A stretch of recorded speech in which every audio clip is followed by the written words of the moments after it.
ఈ కూర వండుకొని మళ్ళీ తినేసరికి నాకైతే 10 ఏళ్ళు టైం పట్టింది ఇలా. ఇక ఎందుకు అనే ముచ్చట చెప్తా. ఇక ఈ కూర కనుక మీకు చెప్పింది అనుకోండి ఖచ్చితంగా నోట నీళ్ళు ఉడతాయి ఇలా.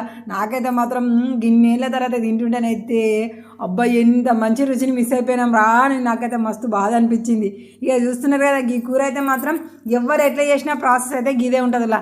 కాకపోతే 10 ఏళ్ళ తర్వాత చేస్తున్న ఎగ్జైట్మెంట్లా ముందుగా చేసిన పుదీనాను నేను పక్కకు పెట్టేసి దవ్వ ఉల్లిపాయలను మిర్చీలు వేసిన పుదీనా తీసుకున్న పక్కకు పెట్టినా కానీ మర్చిపోయాను నేను.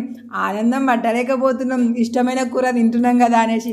అయినా ఏం పర్వాలేదు ఇప్పుడే వేసినాం కదా అనేసి ఉల్లిపాయలన్నీ జరంతా పక్కకని మంచిగా పుదీనా వేసిన. దాని తర్వాత అది కాలినాక ఆ ఉల్లిపాయలన్నీ అన్న ఇక ప్లేట్లే కనబడుతున్నాయి కదా గదే స్పెషల్ కూర. కానీ ఈ స్పెషల్ కూరకైతే మాత్రం పండు టమాటాలు ఉంటేనే ఎక్సలెంట్గా ఉంటుంది ఇలా. ఇక అల్లం లేనిది అయితే మాత్రం ఈ కూర అసలు రుచియే ఉండదు. అల్లం వేసుకున్నాము, ఈ అల్లంను పసుపు మంచిగా జర్రంతా కాలిన తర్వాత ఇక మన అసలు సీసలైన ఐటమ్ అయితే వేస్తున్నాము. నిజంగా మన తెలంగాణ సైడ్ మన వీడియోలు చూస్తున్నారంటే ఇప్పుడు నేను అండే కూర ఏంటిది అనేది అయితే మీకు ఆల్మోస్ట్ తెలిసిపోయే ఉంటుంది. ఇక మరి ఎంతమంది అయితే దీన్ని గుర్తుపట్టేలో మీరైతే కామెంట్ అయితే చేయలే. నేనైతే ఈ కూర ఏంది అనేది అయితే చెప్పను, మీరే ఇక కామెంట్ చేయాలి. ఎవరు ఒక్కొక్క తీరు సైడు ఒక్కొక్క ఏరియాలో ఒక్కొక్క సైడ్ అంటారు కదా. మేమైతే మాత్రం కూర ఆడడానికంటే ముందే పొయ్యిలు వేసుకొని మంచిగా కాల్చుకొని తినేటోళ్ళం. ఇప్పుడు కూడా కాలిన తర్వాత అట్లనే తినాలనిపించింది, కానీ తినక గిన్నెల తర్వాత తింటున్నాం.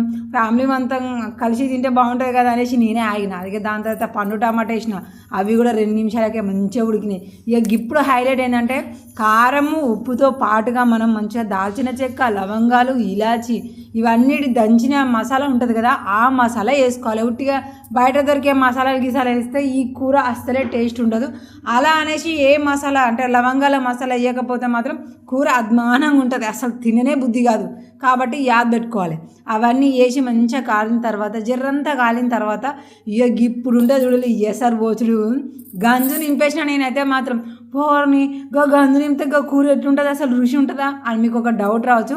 దానికి ఒక బెస్ట్ ఐడియా ఉంది అందులో. ఎందుకంటే మా అవ్వ గిట్లనే చేసేది.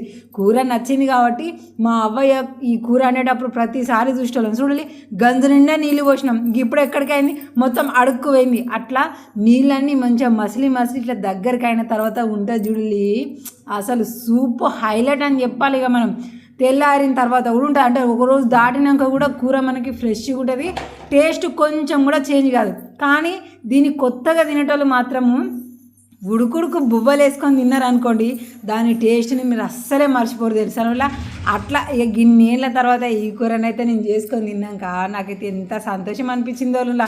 ఊళ్ళ సైడ్ ఉండేటోళ్ళు అయితే మాత్రము వారానికి ఎంత కాదన్నా 2-3 సార్లనైనా కూడా సింపుల్గా తినేటోళ్ళం. గుర్తుకొచ్చింది ఆ కూర పేరు కామెంట్